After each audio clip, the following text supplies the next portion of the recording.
오늘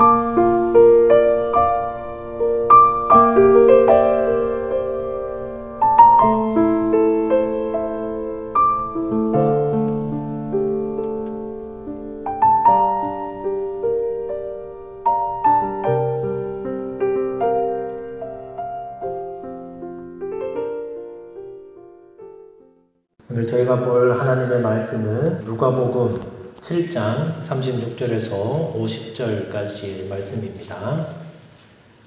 오늘 말씀은 바리새인 집에 가셨던 예수님, 그리고 바리새인 또 죄 많은 한 여인의 모습을 통해서 우리가 이 땅을 살아가면서 어떠한 모습으로 살아가야 되는 것이 합당한 모습인가, 그 모습을 우리가 한번 생각해 보도록 하겠습니다. 오늘 말씀을 하기에 앞서서 우리가 먼저 이 여인에 대해서 우리가 좀 제대로 알아야 될 필요성이 있습니다. 예수님께 향유를 붓는 이 사건은 사복음서에 동일하게 다 등장합니다. 제가 한 1년 전쯤에 요한복음에 있는 말씀을 가지고 예수님께 향유를 부은 그 마리아의 이야기를 같이 나눈 적이 있습니다. 그런데 그 사건하고 오늘 나오는 이 누가복음에 나오는 사건하고는 별개의 사건이라고 말씀을 드릴 수가 있습니다. 왜냐하면 마태, 마가, 요한복음에 나오는 예수님께 향유를 부은 그 사건은 예수님의 사역의 마지막 시점에서 예수님의 장례를 준비하는 그 과정 가운데에 그 마리아의 믿음의 고백이 그것 가운데에 함께 드러나 있습니다. 그런데 오늘 말씀을 보게 되면 그 마지막 시점이 아니라 예수님께서 사역하시던 2차 갈릴리 사역 그 가운데에 일어난 일이기 때문에 이 두 사건은 명백하게 다른 사건으로 볼 수가 있는 거죠. 그러니까 예수님께 향유를 부은 이 일은 그 이전에도 있었고, 그리고 그 이후에 예수님의 최후의 만찬 시간 그때에도 있었던 두 번의 각각 다른 사건입니다. 오늘 말씀에서는 이 여인이 이름이 무엇인지 명확하게 밝히지는 않습니다.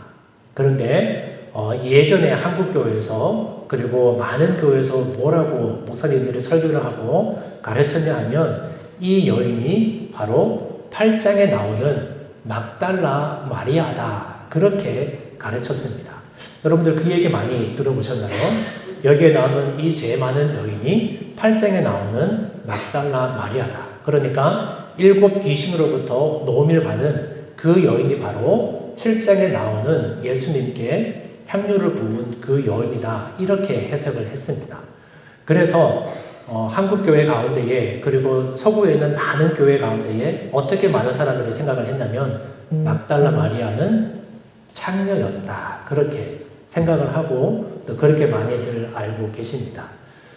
오늘 말씀에 나오는 이 죄 많은 여인이라고 이렇게 이야기를 하죠. 명확하게 이 여인의 직업이 무엇인지는 밝히고 있지는 않지만 그 당시 유대사회에서 죄 많은 여인은 곧 창녀, 몸을 파는 여인을 지칭하는 그러한 단어였습니다. 그렇기 때문에 오늘 말씀에 나오는 이 여인은 몸을 팔아서 생명을 유지할 수밖에 없었던 그 여인을 이야기를 하는 거죠.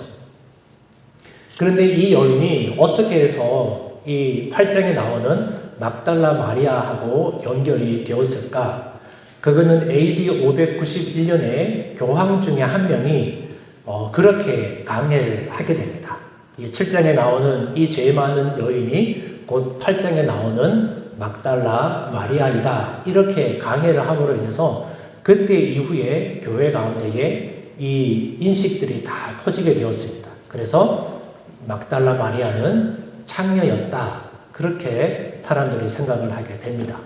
그러다가 이것이 1988년도에 오게 되면 또 그때 교황이 다시 한번 선포를 하게 되죠. 7장에 나오는 이 죄 많은 여인과 8장에 나오는 이 막달라 마리아는 다른 사람입니다, 이렇게 정정을 하게 됩니다. 그러면서 8장에 나오는 이 막달라 마리아는 사도 중에 사도라고 이렇게 선포하게도 되죠.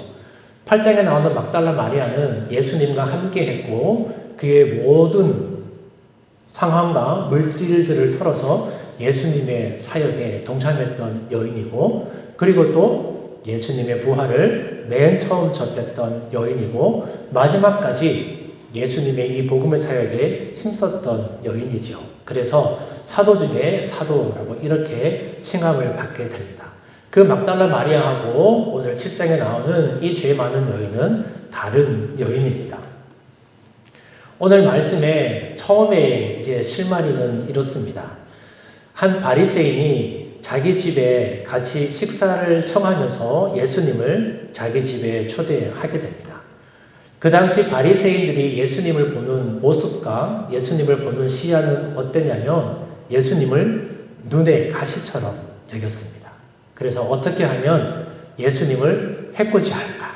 어떻게 하면 예수님께 불이익이 가게 할까? 그것들을 논의하고 모의했던 사람들이 바로 이 사두개인들입니다. 이들에게 있어서 어떤 큰 사건이 두 가지가 있었는데, 하나는 뭐냐면 안식일 날 예수님이 제자들과 함께 밀밭을 지나가는데 제자들이 배가 너무너무 고픈 겁니다. 그래서 어떻게 했죠? 밀밭을 지나가면서 밀을 손으로 이렇게 비벼가지고 그거를 먹었습니다. 그러니까 안식일 날 밀을 비벼서 입에 넣은 것, 그것이 노동이라고 이야기를 하면서 이 사두개인들이 막 비난을 했죠.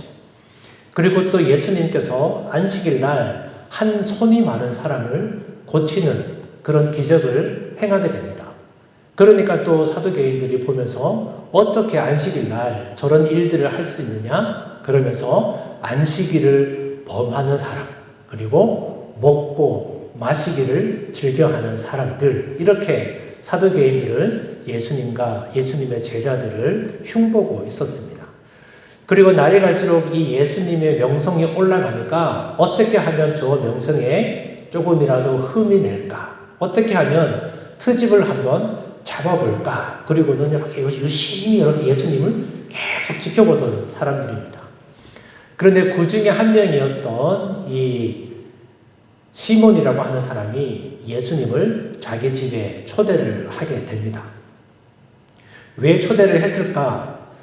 44절에서 46절에 나오는 그 말씀을 보게 되면 이렇게 예수님은 이야기를 합니다. 초대를 해놓고 발 씻을 물도 주지 않고 입도 맞추지 아니하고 머리에 감람류도 붓지 아니하였다. 그러니까 이 바리새인은 예수님을 초청한 것이 예수님을 환영해서 예수님을 초청한 것이 아닙니다. 그 당시에 소문이 퍼지고 이름이 퍼지고 인기가 올라가니까 이 바리새인도 한번 그 인기에 한번 자기도 편승을 해볼까. 그래서 인기 많은 유명한 예수라고 하는 사람을 우리 집에 초대해서 같이 밥 한번 먹으면서 야, 저기 예수님을 초대했던 그 사람이네. 이렇게 자기의 명성도 한번 좀 올려볼까 하는 그런 마음이 있었겠지요. 우리가 읽어보지는 않았지만 16절에 큰 선지자가 우리 가운데에 일어났다라고 그들 가운데에 막 소문이 무성했습니다. 그렇기 때문에 그 사람과 함께 있으면 나의 명성도 올라갈까? 그런 마음이 한 군데가 있었을 거고, 또 다른 마음은 어떤 마음이 있었을까요? 내가 저 예수라는 사람과 그의 제자들과 함께 밥을 먹으면서 그들의 못난 모습을 한번 찾아내서 진실을 밝혀내리라. 훌륭한 선지자라는 이야기도 있지만 또 한편으로는 먹고 마시는 걸 즐겨하는 무리라고 하는 그런 소문들도 나더라. 어느 소문이 맞는지, 만약에 후자라면 내가 그들의 참된 모습을 온 세상에 알려주리라. 이렇게 세상말로 뭐라고 이야기를 하죠? 까말리리라. 이런 마음을 품고 아무도 예수님을 자기 집에 초대했을 겁니다. 제가 예전에 우리 마리아가 향유를 부은 그 사건을 이야기를 하면서 그때의 식사의 모습이 어땠는지 제가 그림을 통해서 보여드린 적이 있습니다.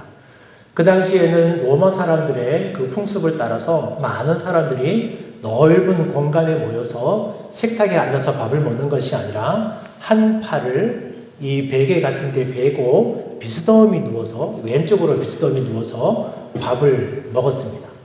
그리고 그 당시에 유대인들의 큰 집을 이렇게 네모나게 만듭니다. 네모나게 만든 다음에 그 가운데에 정원을 만들어 놓습니다.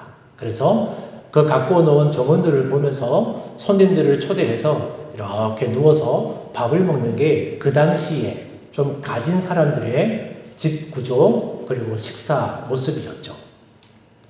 그리고 그 당시에 또 풍습이 하나가 뭐가 있었냐면, 야, 오늘 저 집에 훌륭한 선생님이 오신대, 훌륭한 랍비가 오신대 라고 하면 그 동네에 있는 많은 사람들이 그 집으로 모여들게 됩니다. 그래서 음식도 함께 나누면서 혹시 저 훌륭한 랍비가 전해주는 귀한 하나님의 말씀을 하나라도 내가 들을 수 있을까? 그래서 어떤 집에 랍비를 초대하게 되면 그거는 완전히 동네 잔치처럼 이렇게 크게 벌어지는 경우들이 굉장히 많이 있었습니다. 오늘 이 시간 예수님께서 한 바리새인의 초청을 받으셔서 그의 집에 들어가게 되십니다. 그 전부터 예수님은 그 당시에 엄청나게 많은 인기를 누리고 있었기 때문에 많은 사람들이 그 집 가운데에 모여들었겠죠. 그리고 예수님과 그의 제자들과 또 집주인이 그곳에서 앉아서 식사를 하면서 이야기를 나누는 모습을 많은 사람들이 기대를 하며 그곳 가운데에 왔습니다. 그런데 어느 순간 저 문 입구에서부터 사람들이 갈라지기 시작합니다. 웅성웅성 모여있던 사람들이 두 패로 쫙 갈라지면서 조용해지기 시작합니다. 왜냐하면 이 몸을 팔던 여인도 예수님의 소식을 들었기 때문이죠. 성경에는 정확하게 이야기는 하지 않지만 아마도 이 여인은 그 전부터 예수님의 이야기를 많이 들었을 겁니다. 예수님과 가까이 하지는 못했지만 어쩌면 저 먼 발치에서 예수님이 행하시는 기적들, 예수님이 행하시는 그 말씀들을 이 여인은 들었을지도 모릅니다. 그리고 그 복음의 말씀이 이 여인의 마음에 깊이 스며들기 시작한 거죠.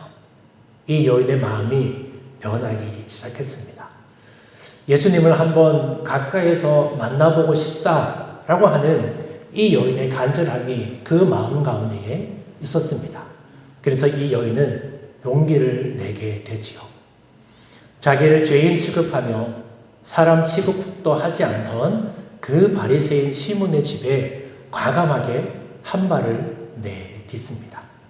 이 여인을 보고 있던 많은 유대인들이 그 여인을 멀리합니다. 왜냐하면 이 여인은 죄인이기 때문에, 부정한 여인이기 때문에 그 여인과 옷깃만 스쳐도 자기 역시 부정하게 되는 그 율법 때문에 그 여인으로부터 멀리 벗어나게 됩니다. 초대받지 못한 여인이 그곳 가운데 들어오자 장례는 지죽은 듯이 조용해지게 됐습니다. 이 여인은 그곳에 있는 많은 사람들을 바라볼 용기가 나지 않습니다. 그렇지만 오로지 예수님만을 바라보게 되지요. 자기를 바라보는 수많은 경멸의 눈빛 가운데서 이 여인은 용기를 내어 예수님께 한 걸음 한 걸음 다가갑니다. 그리고 조용히 예수님의 발을 보게 되지요. 예수님의 발은 초대 손님으로 왔음에도 불구하고 여전히 흙이 묻어있는, 먼지가 묻어있는 더러운 발이었습니다. 이 여인의 눈에서 눈물이 한 방울 떨어지기 시작합니다. 이 여인의 눈물이 예수님의 발에 떨어지면서 예수님의 발을 적시기 시작합니다. 그리고 이 여인은 조용히 묶었던 머리를 풀게 되지요. 그리고 예수님의 그 발을 눈물로 닦으면서 머리카락으로 조용히 예수님의 발을 닦아 주십니다.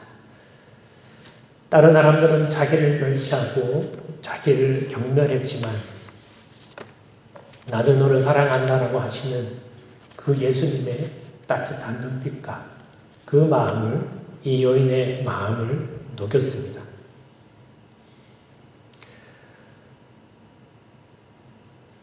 먼지가 묻은 발을 보면서 이 여인은 아무도 닦아주지 않은 그 예수님의 발을 닦아 주었지요. 그리고 이어서 이 여인은 자기가 가져온 옥합을 열어서 그 귀한 향수를 예수님의 발에 붓습니다. 이 여인은 향수 아니죠. 어쩌면 자기 자신의 삶 전체를 예수님의 발에 붓고 몇 번이고 그 발에 입을 맞춥니다. 이 여인은 왜 이런 일들을 했겠는가? 예수님으로부터 사죄의 은총을 입었기 때문입니다. 예수님께 죄 많은 자기를 용서해 주시고 모든 죄를 사해 주시는 것을 이 여자는 믿었던 것이지요. 그리고 예수님의 구속의 사랑에 너무 감사해서 몸과 마음과 물질을 다 바쳐 주님을 사랑한 것입니다. 본문에서 이 여자가 예수님에 대해서 울면서 눈물을 흘린 것은 자기의 죄를 애통하며 또 회개하며 울음이겠지요. 그는 예수님 앞에서 자기의 죄를 회개했습니다.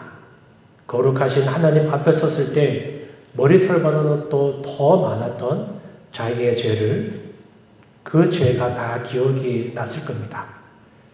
이 여인은 예수님 앞에서 추하고 더러운 죄를 낱낱이 회개하면서 눈물로 자기의 죄악을 인하여 슬퍼하였던 것이지요.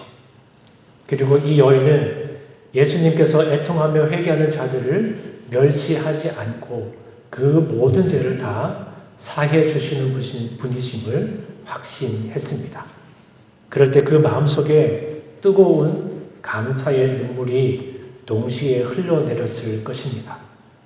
나 같은 죄인도 용납하시고 그 마음속에 또 죄를 값없이 사해 주시는 그 하나님의 은혜가 너무나 크고 놀라워 예수님을 뜨겁게 사랑하였고 또 그 구속의 사랑에 감격하여 자신의 모든 것들을 다 예수님께 드릴 수 있었습니다. 거기에 비해 바리새인의 모습은 어떻습니까? 물론 신명기 23장 18절의 모습을 보게 되면 찬기가 본 돈과 개 같은 자의 소득은 어떤 소원한 일이든지 하나님 앞에 가져오지 말라. 이 모든 것들은 다 여호와께 가증한 것이니라 이렇게 말씀하셨습니다. 이 여인이 가져온 그 향료는 감히 하나님 앞에 드릴 수 없는 물건이었습니다. 왜냐하면 율법 자체가 그것을 명하고 있기 때문이었죠. 그러므로 바리새인들이 볼 때 이것은 불의한 일이었습니다.